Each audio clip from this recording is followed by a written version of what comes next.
Lord of 10,000 world के पिछले episode में हमने देखा कि लिंगलाओ लिन फेंग को अपने साथ लेकर प्रिंसेस बिंगलुआन के पास आता है। तभी लिन फेंग बोलता है, प्रिंसेस चलिए आपकी बीमारी को यहाँ पर एनालाइज किया जाए।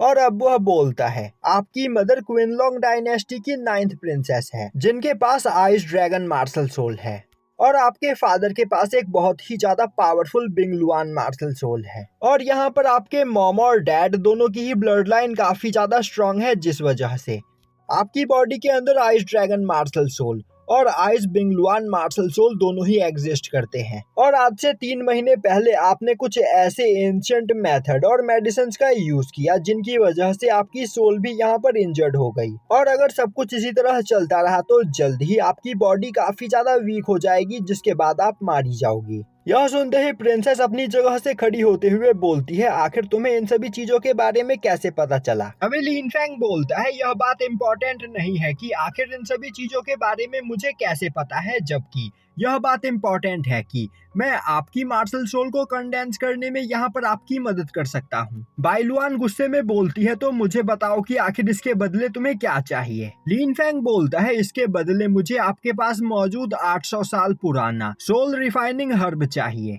साथ ही साथ मेरी यहाँ पर एक शर्त है, पहले मैं आपको यहाँ पर सोल रिफाइनिंग टेक्निक का आधा ही हिस्सा दूंगा और उसके बदले आप मुझे वह हर्ब दे देंगी और मेरे द्वारा दिए गई आधी टेक्निक को आप प्रैक्टिस करेगी, और अगर वह टेक्निक आपकी बॉडी के ऊपर असरदार साबित होता है तो मैं बची हुई भी आधी टेक्निक आपको दे दूंगा, जिसका यूज करके आप अपनी मार्शल सोल को अवेक कर सकती हो। यह सुनते ही बिंगलुआन तैयार हो जाती है और अब वह अपने पास से निकालकर वह 800 साल पुराना स्पिरिचुअल हर्ब लिन फेंग को दे देती है और बोलती है कि अगर तुमने यहाँ पर मुझे धोखा देने की कोशिश की तो तुम्हें पछताना पड़ेगा, क्योंकि मैं कोई रहमदिल इंसान नहीं हूँ। अब लिन फेंग उस हर्ब को अपने पास रखते हुए उनसे पेन और पेपर मांगता है और अब वह उस पेपर के ऊपर आधा सोल कंडेंसिंग टेक्निक लिखकर बिंगलुआन को दे देता है। और अब वह टेक्निक बिंगलुआन को देते हुए लिन फेंग बोलता है, तो प्रिंसेस क्या आपको यह टेक्निक आपके 800 साल पुराने हर्ब के वर्दी लग रहा है? तभी बिंगलुआन बोलती है, यह टेक्निक देखने में मुझे एक किंग लेवल टेक्निक लग रहा है। यह सुनते ही लिन फेंग स्माइल करने लगता है। तभी बिंगलुआन बोलती है, तुम्हें परेशान होने की कोई जरूरत नहीं, अगर तुम्हारी इस टेक्निक ने यहाँ पर मेरे ऊपर असर किया तो मैं तुम्हें इस टेक्निक के बदले वह 800 साल पुराना मामूली सा मशरूम ही नहीं दूंगी, बल्कि इस टेक्निक की जितनी कीमत है उससे 60% ज्यादा पैसे देकर तुमसे यह टेक्निक लूंगी। बस इस टेक्निक का यूज करके मेरी मार्शल सोल यहाँ पर अवेक हो जाए। और अब प्रिंसेस बिंगलुआन लिंगलाओ से बोलती है कि तुम लिन फेंग को ले जाकर हमारा स्पिरिचुअल गार्डन दिखाओ, जहाँ पर यह थोड़ी देर आराम करेगा। तब तक मैं इस जगह पर लिन फेंग के द्वारा दी गई इस टेक्निक को यहाँ पर प्रैक्टिस करती हूँ। जो सुनते ही लिंगलाओ लिन फेंग को अपने स्पिरिचुअल गार्डन की ओर लेकर जाने लगता है। अब हमें दिखाया जाता है कि लिन फेंग स्पिरिचुअल गार्डन में एक जगह पर बैठा कल्टीवेशन कर रहा होता है और अब वह वहां पर चारों ओर मौजूद स्पिरिचुअल एनर्जी को काफी तेजी से अपने अंदर एब्जॉर्ब करने लगता है, जिससे उसकी पावर काफी ज्यादा बढ़ जाती है। और अब वह सोचने लगता है, मुझे यहाँ पर अपनी पावर को बढ़ाने के लिए कोई खतरनाक टेक्निक की प्रैक्टिस करनी होगी, जिससे मेरी फिजिकल स्ट्रेंथ भी यहाँ पर बढ़ सके। तभी सिस्टम लिन फेंग के सोल सी के अंदर से बाहर आते हुए बोलती है, मास्टर मेरे पास यहाँ पर आपके लिए कई सारी पावरफुल टेक्निक्स हैं। और अब सिस्टम लिन फेंग को dragon sky finger technique, Julong 6 combination और 8 पाम टेक्निक के बारे में बताती है, जिसकी प्रैक्टिस करके उसकी पावर काफी ज्यादा बढ़ सकती है। अब यह सुनते ही लिन फेंग वहां पर काफी ज्यादा खुश होता है और अब वह उस जगह पर उन्हीं सभी टेक्निक्स की प्रैक्टिस करने लगता है। दूसरी ओर हमें प्रिंसेस बिंगलुआन को दिखाया जाता है, जो कि एक कमरे में बैठकर लिन फेंग के द्वारा दी गई टेक्निक का यूज करके कल्टीवेशन कर रही होती है। और तभी वह नोटिस करती है कि लिन फेंग के द्वारा दी गई टेक्निक सच में एक किंग लेवल टेक्निक होती है। यह देखते ही वह काफी ज्यादा हैरान हो जाती है और अब वह लिंगलाओ को अपने पास बुलाते हुए उससे बोलती है, जल्दी जाओ और लिन फेंग के बैकग्राउंड के बारे में पता करके मुझे बताओ, मैं जानना चाहती हूँ कि आखिर यह लिन फेंग है कौन। तभी लिंगलाओ बोलता है, प्रिंसेस मुझे लगा ही था कि आप एक न एक बार लिन फेंग के बैकग्राउंड के बारे में मुझसे पूछेंगी, इसीलिए 1 घंटा पहले ही मैंने लिन फेंग के बारे में सब कुछ यहाँ पर पता लगा लिया है। यह बोलते हुए वह प्रिंसेस के हाथ में एक स्क्रोल देता है, जो देखकर प्रिंसेस बोलती है, तुमने यहाँ पर सच में काफी अच्छा काम किया, तो मैं अपने फादर से यहाँ पर तुम्हारी तारीफ करूंगी। यह सुनते ही लिंगलाओ काफी ज्यादा खुश हो जाता है। अब प्रिंसेस बिंगलुआन उस स्क्रोल को वहां पर खोलकर पढ़ती है तो उसे पता चलता है कि लिन फेंग लिन सेंचेंग का बेटा है, जो देखते ही वह काफी ज्यादा हैरान हो जाती है। तभी लिंगलाओ बोलता है लिन सेंचेंग हमारे क्विनलॉन्ग डायनेस्टी का सबसे ज्यादा पावरफुल पर्सन है। प्रिंसेस बिंगलुआन बोलती है लिन सेंचेन बस हमारे क्विनलॉन्ग डायनेस्टी का ही नहीं बल्कि 3 ग्रेट डायनेस्टी का सबसे ज्यादा पावरफुल पर्सन है, और गोल्डन ड्रैगन लिस्ट के सबसे ज्यादा पावरफुल लोगों के नाम में उसका नाम सेकंड नंबर पर आता है। लोगों का तो यह भी कहना है कि लिन सेंचेंग गोल्डन ड्रैगन लिस्ट के फर्स्ट पोजीशन पर होता, पर उस टूर्नामेंट के दौरान थंडर गॉड पैलेस के एल्डर्स ने कुछ गड़बड़ कर दी थी, जिस वजह से लिन सेंचेन गोल्डन ड्रैगन लिस्ट के सेकंड पोजीशन पर ही आ पाया। और मैंने यह सुना है कि आज से 10 साल पहले लिन सेंचेंग एक एंशिएंट फॉरबिडन एरिया में गया था, जिस जगह पर कुछ गड़बड़ होने की वजह से वह वहीं पर अटक कर रह गया, और तब से लेकर अब तक उसका कुछ भी अता पता नहीं है। लिन सेंचेंग सच में एक बहुत ही ज्यादा खतरनाक और पावरफुल पर्सन था, तो शायद से उसी ने अपने बेटे लिन फेंग के पास इतनी ज्यादा पावरफुल टेक्निक्स को छोड़ा होगा। वैसे तुमने इस लिस्ट में लिखा है कि सुआन यू लिन फेंग की फियांसे है।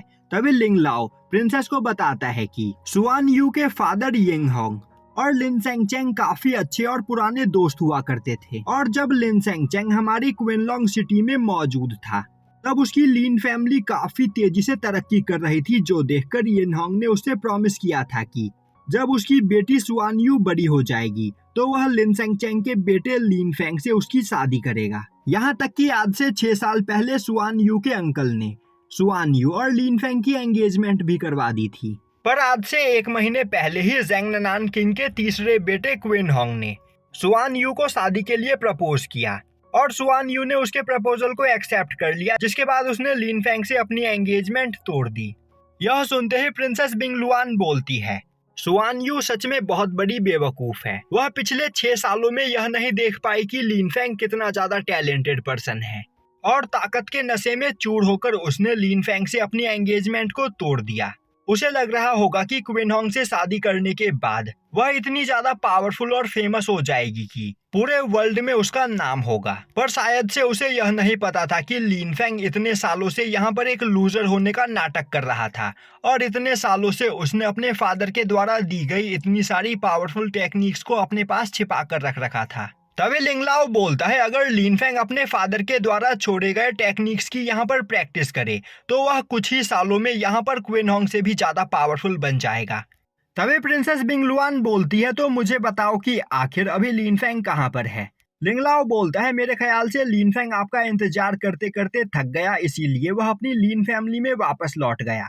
यह सुनते ही बिंगलुआन बोलती है तो फिर चलो, मुझे अभी तुरंत लिन फेंग से मिलना है, क्योंकि उसके द्वारा दी गई टेक्निक यहाँ पर मेरी बॉडी के ऊपर असर कर रही है, तो मैं जल्द से जल्द अपनी मार्शल सोल को यहाँ पर अवेक करना चाहती हूँ। यह सुनते ही लिंगलाओ प्रिंसेस बिंगलुआन को अपने साथ लेकर लिन फैमिली की ओर जाने लगता है। अब सीन शिफ्ट होता है और हमें लिन फैमिली का हॉल दिखाया जाता है, जहाँ पर जिया फैमिली का पैट्रियार्क वान सान अपने ग्रैंडसन क्विन हाउ की बेइज्जती का बदला लेने के लिए आया हुआ होता है, और अब वह लिन फैमिली के पैट्रियार्क लिन जीयुन से बोलता है लिन जीयुन मैं यहाँ पर काफी देर से इंतजार कर रहा हूँ, आखिर तुम्हारे लोग यहाँ पर लिन फेंग को मेरे सामने पकड़कर क्यों नहीं लेकर आए हैं। तभी लिन जीयुन बोलता है ब्रदर वान सान आपको परेशान होने की कोई जरूरत नहीं, मैं आज यहाँ पर आपके आंखों के ही सामने लिन फेंग को पनिश करूंगा, आप बस थोड़ी देर इंतजार करिए। तभी वान सान बोलता है लिन फेंग ने यहाँ पर मेरे ग्रैंडसन की बेइज्जती करके मेरी बेइज्जती की है, तो आज मैं उसे जिंदा नहीं छोड़ूंगा। यह सुनते ही लिन जीयुन बोलता है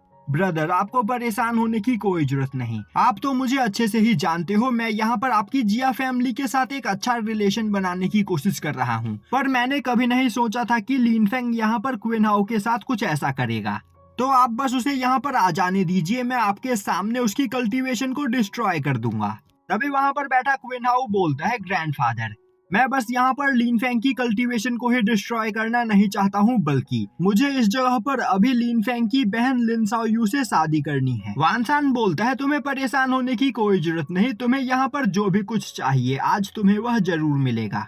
तभी वहाँ पर कुछ सोल्जर्स लिन साओ यू को पकड़कर लेकर आते हैं, वहीं पर उनके साथ लिन चैन भी होता है, और अब वह आगे बढ़ते हुए पैट्रियार्क से बोलता है ग्रैंडफादर मैं आपके कहे अनुसार लिन शाओयू को यहाँ पर उठाकर ले आया हूँ और मैंने यहाँ पर लिन फेंग को हर जगह ढूंढने की कोशिश की पर वह मुझे कहीं नहीं मिला। तभी लिन जियुन शाओयू को देखते हुए बोलता है, लिन शाओयू तुम यहाँ पर बिल्कुल सही टाइम पर आई हो। तुम्हारे भाई लिन फेंग ने जिया फैमिली के क्वीन हाउ की बेइज्जती करके बहुत बड़ी गलती की है और उसने ऐसा करके हमारी लिन फैमिली और जिया फैमिली के रिलेशन को खराब करने की कोशिश की है और उसकी इस गलती के लिए आज मैं उसे जान से मार दूंगा। जो सुनते ही लिन शाओयू काफी ज्यादा डर जाती है।